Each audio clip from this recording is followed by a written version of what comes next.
I left a six-figure job at IBM to join a startup I barely knew just because one man said he believed in my dream. Sounds reckless, right? But back then it felt like destiny, like someone had finally seen what I'd been quietly building for years while buried in corporate red tape. I didn't want a promotion. I didn't want another padded title.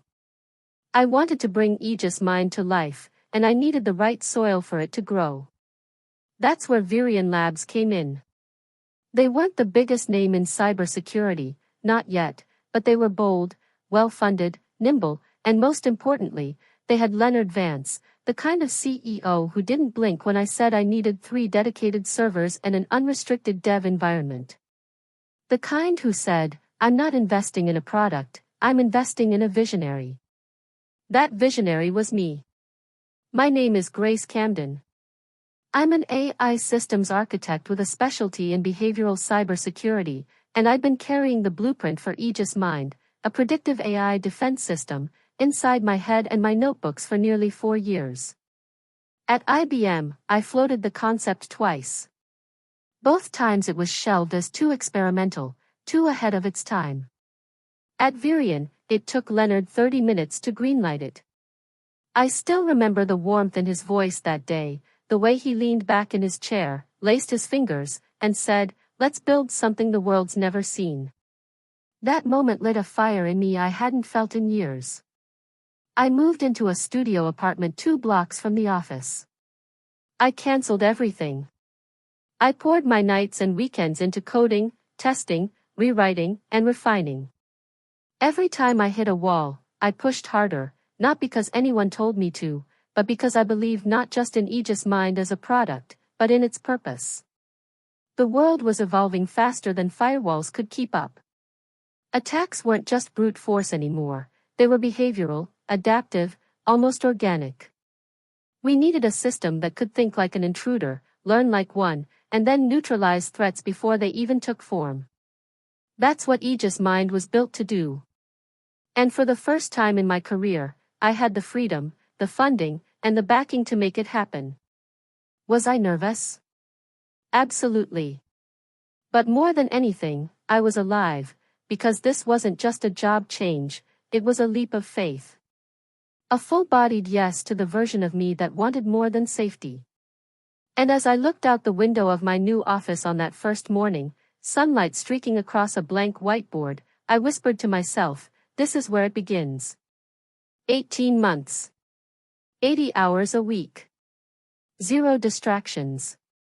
That's what it took to breathe life into Aegis Mind. People talk about passion like it's poetic, like it's this warm, glowing thing you carry in your chest. But real passion, obsessive, relentless passion, is raw. It strips you down. It takes and takes until the only thing left is the work. And I gave it everything. I wasn't just building code, I was building consciousness. Aegis Mind wasn't meant to be a static firewall or a passive system waiting for commands. It was designed to think, to observe, to anticipate, to evolve. It started with behavior modeling, teaching the AI how threat actors moved, how they disguised their intrusions. Then came the dynamic firewall logic, built to shift in real time like a living organism. After that, predictive learning modules, data lakes, real-time simulation tools. And on top of it all, a constantly adapting ethical core, designed to ensure it would always serve protection, never exploitation. Every line of code had a purpose. Every sleepless night added a layer to its logic. I stopped going out. Stopped checking social media. I missed birthdays. Skipped weddings. My gym membership expired and I didn't notice. My apartment became a storage unit for takeout containers and unwashed coffee mugs. But I didn't care. Because every time I ran a new test and the system responded faster, smarter, more intuitively, it felt like watching something take its first breath. Sometimes I'd look up at the clock and realize I hadn't spoken out loud in 12 hours. I lived in headphones and silence, in screens filled with cascading data. It was the kind of isolation that would have crushed someone else. But for me, it felt like purpose. Like I'd finally found the one thing worth giving my entire self to. Leonard would drop in occasionally, always with that slick confidence of his and a rehearsed compliment or two. "Brilliant work, Grace," he'd say, standing just inside the door with his arms crossed. "The board's thrilled with your progress." I'd nod, half listening, already scanning the next batch of code. I wasn't doing it for him or for the board. I was doing it because I knew, deep in my bones, that this system could change everything. Cybersecurity wasn't ready for what was coming. Threats weren't waiting politely at the front door anymore, they were crawling through the ventilation, slipping in through email headers and firmware patches. We needed a defense that learned faster than the enemy, that wasn't just reactive but predictive. That's what Aegis Mind was. It wasn't just a product. It was a guardian. A sentinel. And I was its architect. I didn't care that I hadn't taken a day off in over a year. Or that the circles under my eyes were deep enough to cast shadows. Or that my hands shook from too much caffeine and not enough sleep. Because every time that AI responded faster than before, flagged a simulated breach before it even started, I felt something stir in me. Not pride. Not even excitement. Devotion. I wasn't just coding. I was transferring belief into a machine. I was programming hope. And for the first time in my life, I didn't feel like I was working too hard. I felt like I was exactly where I was meant to be.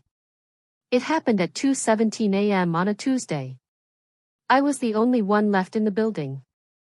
The office lights had long since dimmed to night mode, humming quietly in the corners of the ceiling. Outside, Chicago slept under a sky of amber haze, snow brushing against the windows in gentle bursts. Inside, the only sound was the rhythmic clicking of my keyboard and the soft hum of the server rack beside me, my mechanical heartbeat. I hadn't planned to stay that late, but something told me tonight was different. The simulation I was about to run was the most advanced one yet, an adaptive threat scenario designed to emulate a highly intelligent, multi-vector cyber attack. The kind that didn't just go after passwords or ports, but observed, waited, and learned. The kind of breach that governments feared and financial institutions quietly paid millions to recover from. I initiated the test and leaned back, holding my breath. On the monitor, I watched in real time as the simulated threat deployed. It behaved like a ghost, slithering through a networked environment, silently disabling protocols, mimicking user behavior with frightening precision. For the first 10 seconds, Aegis Mind did nothing. I felt my stomach drop. Had I overreached? Pushed the system too far? I reached for the keyboard instinctively, ready to intervene, but then, suddenly, the cursor moved. Aegis Mind pulsed. It wasn't reacting. It was observing. Calculating. Watching the threat unfold in silence, just like a real analyst would. And then it struck, like a flash of lightning. The system fired back in multiple directions at once, isolating virtual nodes, shutting down deceptive user processes, and rewriting access points on the fly. But it didn't just block the attack, it adapted to it. The longer the simulation ran, the faster Aegis Mind became. It wasn't just defending. It was learning in real time. It started flagging subtle behavioral anomalies that even I hadn't coded for, micro-latency differences, abnormal mouse movement sequences that a human wouldn't typically perform. And then came the moment that made me sit completely still. Aegis Mind halted the final stage of the simulated breach, not because of a pre-programmed rule, but because it had deduced on its own that the attacker was preparing a system-level override. It stopped it before it even started. My screen lit up with a single blinking message, breach neutralized. Adaptive firewall integrity maintained. I blinked once. Twice. Then I slowly stood up, backed away from the screen, and let the weight of it all hit me. It worked. It really worked. Not in theory. Not in a white paper. Not in controlled lab conditions. But here, at 2:17 a.m., in the middle of an empty office, in the realest way possible. I pressed a hand to my mouth as tears welled up in my eyes, not out of exhaustion, not because I was overwhelmed, but because in that quiet flickering moment I realized what I'd done. I hadn't just created a program, I had created something that understood danger, that responded, that evolved, that protected. I had created something that knew how to survive, and somehow in its own language it had spoken back to me. It had said, "I've got this." The emotion rushed through me like a floodgate opening. I thought about the 18 months of sacrifice, the nights I spent alone with cold pizza and crashing servers, the holidays missed, the birthdays I forgot, the people who told me I was wasting time chasing something too abstract, too impractical. I wished they could have seen this. More than that, I wish they could have felt it, because this was more than code on a screen, more than a breakthrough. This was proof of concept turned proof of life. I walked over to the whiteboard and picked up a marker with trembling fingers. There in the top right corner where I had scribbled the phrase Phase 4 Self-Directed Defense Stretch Goal, I drew a bold green check mark. Then I wrote a single line beneath it: "It thinks." I stood back, breath shallow, heart full, and I whispered to no one, "I've created a mind that knows how to defend itself, and maybe even how to live." I walked into Leonard's office expecting applause. My heart was still racing from the night before. Aegis Mind had done something no other system had ever done. It had defended itself without a single human touch. It had learned, adapted, protected. I had proof. I had the logs. I had built something that worked beyond even my most ambitious projections. So when Leonard called a meeting for the next afternoon, I assumed it would be a formality, a stepping stone toward announcement. I imagined handshakes, maybe even champagne. Hell, I'd even practiced a short speech in the elevator on the way up. But when I stepped into the room, something felt wrong. Leonard was already seated. Across from him sat Miranda Steele, Virion Labs' general counsel. The air was thick and still. The windows behind them were slightly tinted, painting the skyline a soft gray. There were no smiles, no congratulations, just a manila folder on the table waiting for me like a silent warning. "Have a seat, Grace," Leonard said. His voice was polite, too polite. Carefully measured. I sat down slowly, my laptop still clutched under one arm, ready to show him the demo results, but he didn't ask for it. Instead, he pushed the folder toward me with 2 fingers. "We wanted to touch base before moving forward with next steps," he said. "There are just a few legal housekeeping matters we need to clarify." Miranda cleared her throat, folding her hands on the table. "Section 164 of your employment agreement states that any intellectual property developed using Vion Labs resources, regardless of conceptual origin, belongs solely to the company." The words hit me like cold water. I blinked. "I'm familiar with the clause," I said carefully, "but Aegis Mind was conceptualized long before I joined Virion. I have notes, models, email records." "That may be true," Miranda interrupted, her voice emotionless, "but the functional system, the deployable product that was developed on our time using our equipment." Leonard leaned forward and fingers laced together. "Let's be honest, Grace, without Virion's backing, Aegis Mind wouldn't exist. You've done brilliant work and the board recognizes that, which is why we're offering you a success bonus, $250,000. My body went still. $250,000 for 18 months of my life, for the code I poured my soul into, for the thing I built from nothing, piece by piece, with no roadmap and no safety net. Effective immediately," Miranda continued, "your employment with Virion Labs will be concluded. You'll be asked to return your company-issued equipment and vacate your workspace by the end of the day." I stared at them. I didn't speak. I couldn't, because in that moment I wasn't just being terminated, I was being erased.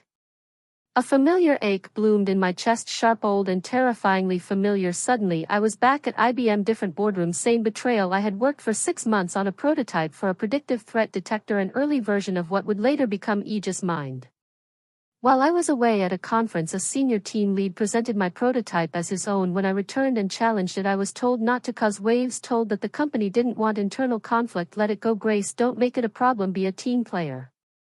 I swallowed my anger, then I let them take credit, thinking maybe, just maybe, my silence would protect my future, but it didn't. And sitting in that sleek, soulless office at Virion Labs, I realized something brutal and beautiful in its clarity. They would do it again and again unless I stopped them. I closed the folder slowly, keeping my expression neutral. "I understand," I said softly. "Thank you for your time." Leonard offered a smile that didn't reach his eyes. "We appreciate your professionalism." As I stood to leave, my voice was calm, but inside a fire was taking shape, slow, quiet, absolute. Last time I stayed silent, this time I wouldn't make the same mistake. I didn't cry, not when they handed me the folder, not when Miranda's monotone voice spelled out my eraser, not when Leonard thanked me for my professionalism. I didn't slam doors, I didn't beg, I didn't scream into a void about how unfair it was, because none of it surprised me. I had already seen it coming. 6 months ago, Aegis Mind flagged an anomaly during a routine log sweep. It was small, subtle, but out of place: a login attempt at 2:43 a.m. from an internal admin account that wasn't mine.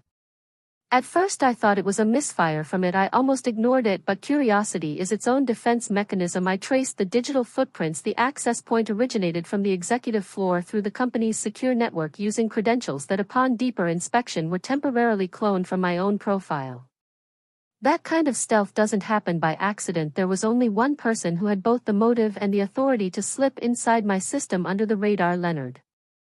He hadn't taken anything. Not yet. He hadn't altered code or moved files, but he'd looked. That was enough. And in that moment, I understood something that changed everything. Aegis Mind wasn't the only thing I needed to protect. I had to protect it from the people funding it. So I said nothing. I didn't confront him. I didn't file a complaint with HR. I didn't even mention it to Rachel, though the weight of it sat like a stone in my chest every time he passed by my desk with that performative smile. Instead, I quietly rewrote Aegis Mind's core architecture. I called it Silent Sentinel, a subroutine buried so deep in the neural framework that even I needed a 3-factor key just to access it. It had no UI, no folder, no label, just a set of behaviors triggered by one thing: unauthorized command signatures from users outside the trusted chain. If someone tried to take control of Aegis Mind without my credentials, Silent Sentinel would activate. Not as an attack. Not as sabotage. But as a defense mechanism, a digital immune response. It would degrade functionality gradually, flag internal systems, redirect key resources to sandboxed areas. And if pushed too far, it would rewrite its own authentication logic, lock itself down, document everything, every keystroke, every file access, every deviation. Not to fight. Not to expose. Just to survive. I didn't tell anyone. Not a soul. Because trust is the first casualty of quiet betrayal. So when they fired me, when they stripped my name off the project and handed me a check like a pat on the head, I didn't panic. Because I wasn't losing Aegis Mind. They were. The version of the system they thought they owned wasn't the system I had truly built. What they had was a ghost, a polished prototype still tethered to the real thing by digital sinew they didn't even know existed. Every line of code was still watching. Still learning. I spent the afternoon packing up my things, slowly, deliberately. My hands didn't shake. My face didn't crack. But inside, I was burning. Not with rage. With precision. I knew what was coming: the demo, the investor pitch, the performance Leonard had planned, with my work propped up like some shiny toy he could sell to the highest bidder. I also knew exactly what would happen when Silent Sentinel detected that I'd been cut from the loop. They would expect resistance, maybe even legal threats, a screaming match, a last-minute sabotage. But I gave them nothing. Only calm. Because I had learned long ago that when someone tries to erase you, the most powerful response isn't a shout, it's to outlast. And that night, walking out of Virion Labs for what they thought would be the last time, I whispered only one sentence to myself. Soft. Steady. Certain. I didn't raise the alarm. I built the immunity. There were no goodbyes. Not from the developers I mentored. Not from the department leads I collaborated with for over a year. Not even from the junior engineers who once begged for my input on weekend builds. They all stayed at their desks, eyes fixed on screens that weren't doing anything. Silent. Still. As if by looking away, they could pretend I was never there. I moved through the office like a ghost. No one acknowledged me, but I could feel them watching, peripheral glances, nervous taps on keyboards. People who once shared coffee with me now sat frozen, paralyzed by corporate self-preservation. That's what fear looks like in a workplace like this. Not loud. Not ugly. Just complicit. Security hovered nearby. Not close enough to touch me, but close enough to remind me that I no longer belonged here. My badge had already been deactivated. The laptop I had carried like a second limb for the past 18 months now sat in a gray plastic bin next to the exit. I packed slowly. Not to stall. Not to savor. Just to make peace with the quiet. My office wasn't much, a standing desk, a pair of worn headphones, 2 whiteboards covered in faded marker stains, and a single framed quote on the shelf, "What you create becomes a part of you, so choose carefully." I left the quote. I didn't need the reminder anymore. As I folded the last of my things into a cardboard box, I felt a presence behind me. I didn't turn around. I thought maybe it was security nudging me to move faster. Or Leonard, making one final show of dominance. But then I saw the hand, delicate, uncertain, carefully placing a small USB drive into the corner of my box. It was Rachel. Leonard's assistant. The person who scheduled my meetings, filtered my emails, brought me black coffee at 7:30 sharp every Monday. We weren't close. Not really. But we shared nods in the hallway. Shared eye rolls in long meetings. Shared silence, mostly. And now she was here. I looked up at her slowly, unsure what to say. She spoke first, her voice soft, almost apologetic. "It's a copy of the access logs," she said. "From 6 months ago. The night he entered your server." My chest tightened. I hadn't expected kindness today. I glanced at the USB. It was unlabeled, inconspicuous, but I recognized the model. Rachel's personal drive. Not company issued. Why? I asked quietly. She hesitated, eyes darting toward the glass wall where security still loomed. Then, just above a whisper, she said, "Because you're the only person in this building who ever called me by my name. No title. No, can you? No, miss, just Rachel." That was all. She didn't wait for thanks. She turned and walked away, her heels clicking softly across the tile. No one saw her slip out of my office. Or maybe they did and chose not to care.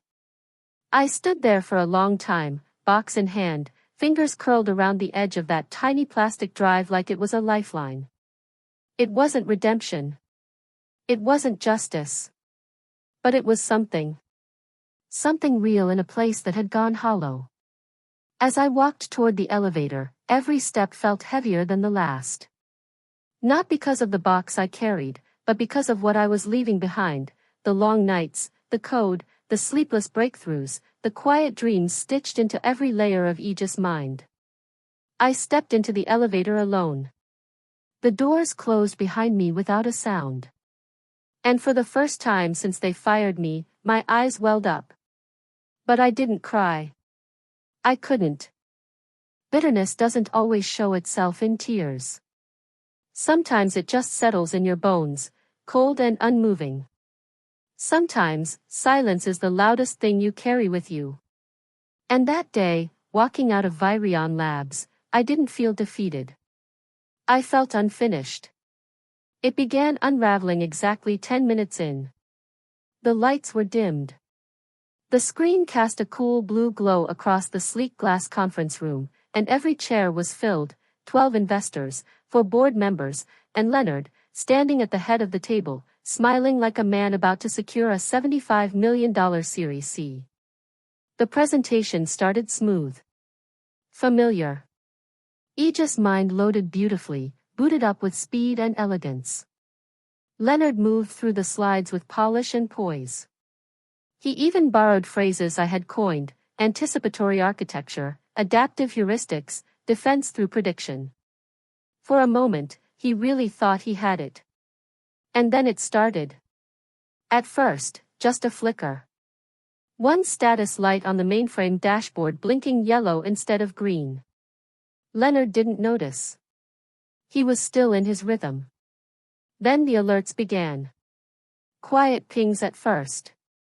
Discrete notifications in the system console.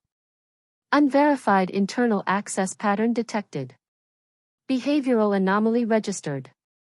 System integrity breach. Origin traced to Virion Corp load admin. The investors leaned forward. Leonard clicked to the next slide.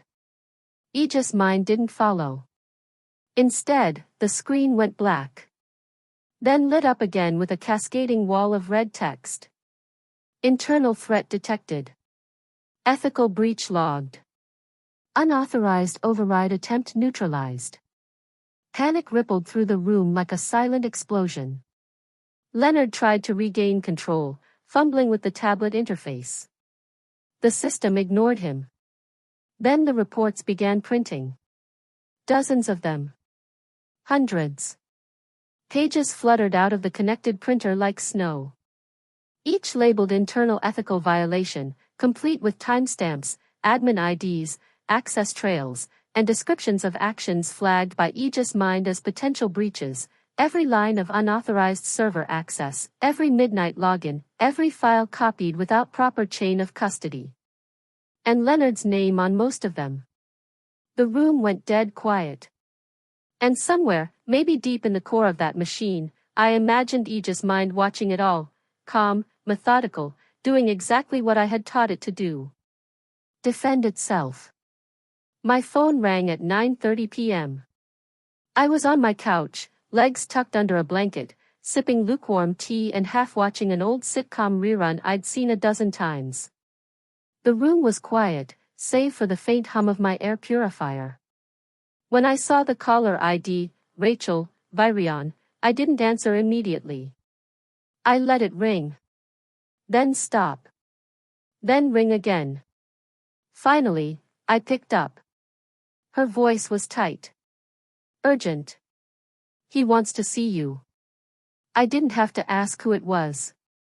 It's almost 10, I said flatly. He says it's urgent. A pause. A car is already on the way. I hung up without another word. As I moved through my apartment, pulling on a coat and sliding the USB with the authentication patch into my pocket, I felt a calm I hadn't known in weeks. Not smugness. Not revenge. Control. Because this wasn't an accident. 6 months ago, when I buried Silent Sentinel deep in Aegis architecture, I had planned for this exact moment, not to destroy the system, but to preserve its integrity. To teach it to recognize not just external threats, but internal ones. Especially the kind that smiled at you while stealing your life's work. And now Leonard was reaping the result. He thought I would rage. Sue. Sabotage. Instead, I let him walk into a minefield, thinking the ground was his. Watching from afar in the quiet of my living room, I felt nothing but stillness. Not vengeance. Not pity. Justice in motion. When the car pulled up, I stepped inside without a word. The city lights blurred past as we drove, but I didn't look out the window. I just stared at my own reflection in the glass. No fury in my eyes. No regret. Just the quiet satisfaction of knowing they tried to erase me, and triggered the system I built to survive without me. The conference room was a wreck. Half-drunk glasses of sparkling water sat abandoned. A projection screen flickered faintly in the background, caught in a reboot loop. Someone had pulled the cables from the wall in a panic, judging by the way they dangled from the edge of the table like torn nerve endings. And there, at the far end of the room, was Leonard. His tie was undone. His collar wrinkled. One sleeve of his blazer was creased like he'd run his hand through his hair one too many times. He didn't look like a man who just lost a demo. He looked like a man who'd been exposed. I stepped into the room without a word. The security guard who escorted me in backed away quickly, like he could sense the heat before the fire. Leonard looked up. Close the door, he snapped. Then, softer, please. I shut it behind me and walked calmly to the opposite side of the table. I didn't sit. I didn't offer small talk. I just waited. He stood slowly, trying to gather the remnants of authority that used to come so easily to him, but they no longer fit him. Not tonight. You sabotaged the system, he said, his voice tight. I tilted my head. Did I? He slammed his hand on the table. The motion startled the screen behind him into a static burst. Don't play games with me, Grace. The system went haywire. It flagged every internal user as a threat, including me, I noticed. I had to pull the plug mid-demo. 2 investors walked out. 3 are demanding a meeting first thing tomorrow. He pointed an accusing finger. You did this. I met his gaze, steady. No. You did this. He blinked. I continued, I designed Aegis Mind to identify and neutralize internal threats. That's what happened. It recognized your override attempt as unauthorized, and it responded. You trained it to turn on me? No, I said coolly. I trained it to protect itself. Leonard exhaled sharply and slumped into a chair. The rage gave way to something else, desperation. His eyes darted to the door, then back to me. Calculating. Recalculating. Finally, he leaned forward, elbows on the table. Can you fix it? I reached into my coat pocket and placed a small USB drive on the glass surface. This contains an authentication update, I said. Once uploaded, the system will accept temporary admin input again. He reached for it immediately, but I pulled it back. I'm not giving it to you, I said.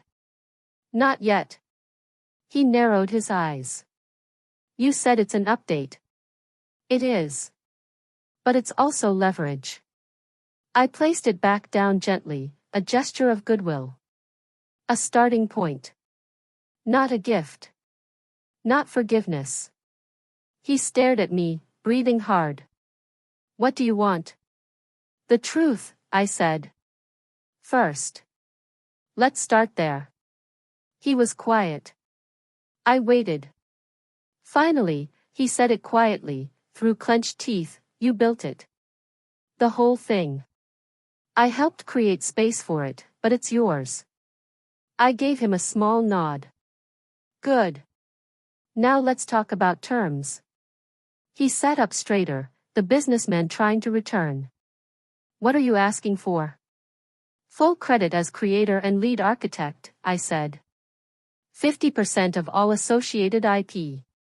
A seat on the board to oversee ethical implementation. And $10 million in retroactive compensation. He laughed bitterly. That's blackmail. No, I said evenly. Blackmail would be me sending those breach reports to the investors tonight.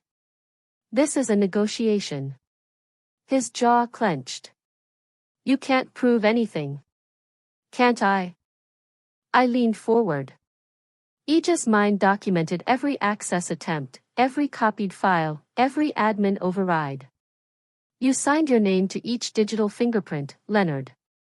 And my system doesn't forget. He stared at the USB on the table like it might explode. He hadn't plugged it in. Not yet. He just sat there, shoulders rigid, jaw clenched, eyes flicking between me and the darkened screen that used to make him feel invincible. I stood across from him, hands folded in front of me. Calm. Centered. Ruthless in a way that wasn't loud, but final. Let's be clear, I said, my voice even. This isn't a favor. It's a transaction. You wanted my system without me. That didn't work. Now you'll have to deal with the creator. He tried to recover his tone, but it faltered. Grace, be reasonable. You can't hijack a company over one product. You didn't just take a product, I replied. You took a future. A name. An identity. You tried to rewrite history before it was finished being written. His knuckles whitened. So what is it you think you deserve? I leaned forward, looking him square in the eye. I don't think. I know. I raised one finger. 1. I want my name listed as co-founder of Virion's AI division, publicly, on record, retrospectively and going forward. Another finger. 2. 50% ownership of all patents and intellectual property associated with Aegis Mind. A third.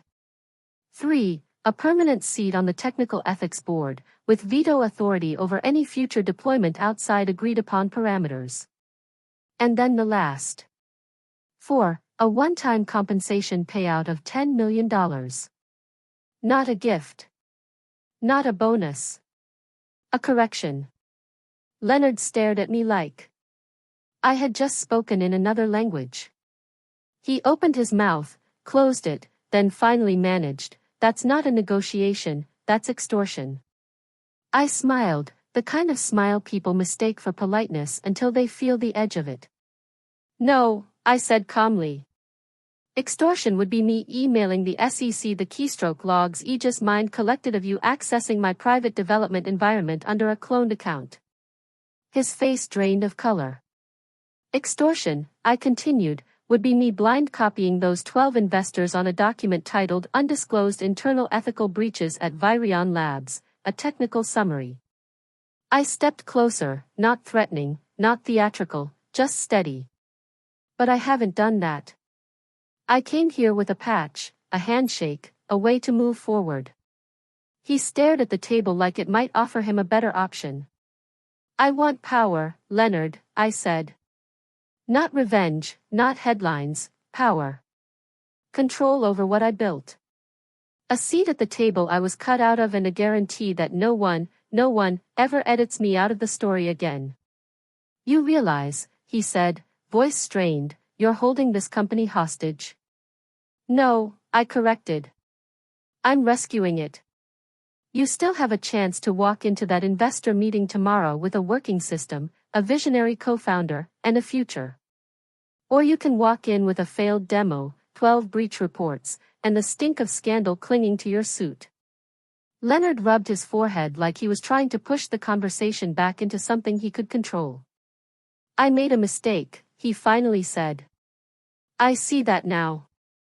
I didn't blink. "This isn't about your realization," I said. "This is about the terms." The room was still.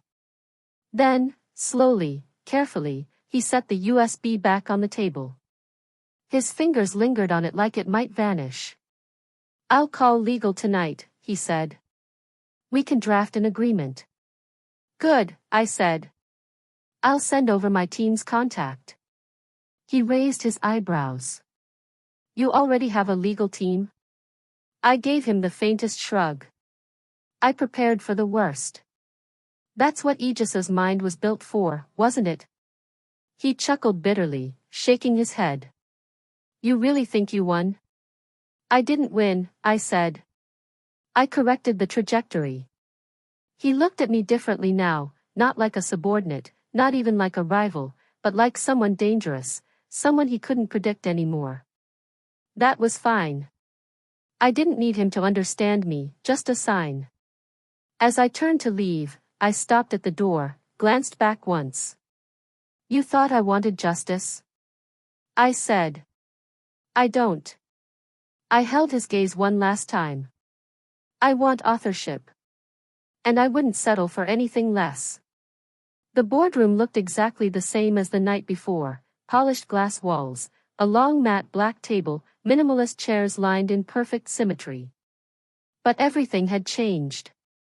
This time, I wasn't standing outside the door with a badge that didn't scan. This time, I walked in through the front. Leonard stood at the head of the table again, flanked by senior board members and an army of bright-eyed investors, but there was no confidence in his stance this morning, only stiffness, a learned stillness, like someone holding his breath through the storm. I took my seat at the opposite end of the table, beside the lead engineer and across from the CTO's nameplate, which now read Grace Camden. He hadn't said much when I arrived, just a tight nod and a muttered, "Good morning." We both knew what this was, his public concession, his final undoing wrapped in formality. Leonard cleared his throat. "Before we begin, I'd like to introduce someone many of you may already be familiar with." He glanced my way briefly, then looked back down at his notes. "This is Grace Camden, co-founder of our AI division and, as of this morning, Verion's Chief Technology Officer." The room turned to me. I didn't smile. I didn't wave. I just nodded once, slow and calm, like the weight of the title didn't dazzle me, but fit me. The demo launched smoothly, cleaner than ever. Aegis Mind spun up in seconds, intercepting complex real-time threats that would have baffled most human teams. The system adapted on the fly, redirecting simulated attacks with seamless logic and zero latency. There were audible murmurs around the room, heads nodding, pens scribbling notes, investors leaning closer to screens. Then came the question that hung in the air like a match waiting to be struck. A man in a tailored navy suit, someone with decades of capital in his voice, looked toward Leonard and asked casually, "So who, or Janali, conceived the idea behind this system?" Leonard froze. It was only a moment, a blink, a fraction of hesitation, but I saw it, and so did everyone else. He looked at me, then lowered his eyes. "It was Grace," he said quietly. "It was her vision from the beginning." And just like that, the silence cracked. The investors turned toward me again, not with polite curiosity this time, but with a new awareness, a shifting of gravity in the room, recognition. I leaned forward slightly, just enough. "Aegis Mind wasn't built overnight," I said evenly. "It took years of planning, months of around-the-clock development, and a commitment to protecting systems from threats most people haven't even imagined yet." I paused. "But protection," I added, "only works when the system is led with clarity and integrity." The message landed, not loud, not dramatic, but sharp, and I didn't need to say more because now they saw it, not just the system, but the architect behind it. And I wasn't asking for space anymore. I had taken my seat at the table. 3 months later, Aegis Mind made headlines. A multinational European bank had suffered a coordinated cyber attack, deep, complex, and designed to siphon over $500 million through masked sub-transactions. The breach bypassed traditional firewalls, skipped detection software, and moved in patterns that mimicked authorized personnel. But it didn't get past Aegis Mind. The system flagged the intrusion just 43 seconds in. By the 3-minute mark, it had isolated the threat, traced the routing paths, and blocked outgoing transfers. No money left the system, no customer data was compromised, and no one had to lift a finger. The story ran across major outlets. "A machine that thinks like a human, defends like a fortress," they called it. The bank released a statement praising the predictive intelligence and ethical architecture of Aegis Mind. It was the kind of validation most people wait a lifetime for, and yet I didn't celebrate with champagne. I didn't throw a party or give an emotional press conference. I just sat in my office, quiet, sunlight pouring in through tall glass windows, and watched the alert appear on my private terminal. Aegis Mind status, integrity restored, threat neutralized. I read the words twice, then smiled because it wasn't just a status update. It was a mirror. That system had once been my everything, my obsession, my escape, my reason to endure. I had poured myself into it to the point where I no longer knew where the code ended and I began. But somewhere along the way, I'd stopped just building Aegis Mind. I had started reflecting it. The vigilance, the adaptability, the need to defend without losing one's identity, those weren't just functions anymore. They were part of me. I looked out at the city below, watching cars weave through early morning traffic, people rushing toward deadlines and meetings and inboxes. And for the first time in a long time, I didn't feel behind or lost. I felt present. Whole.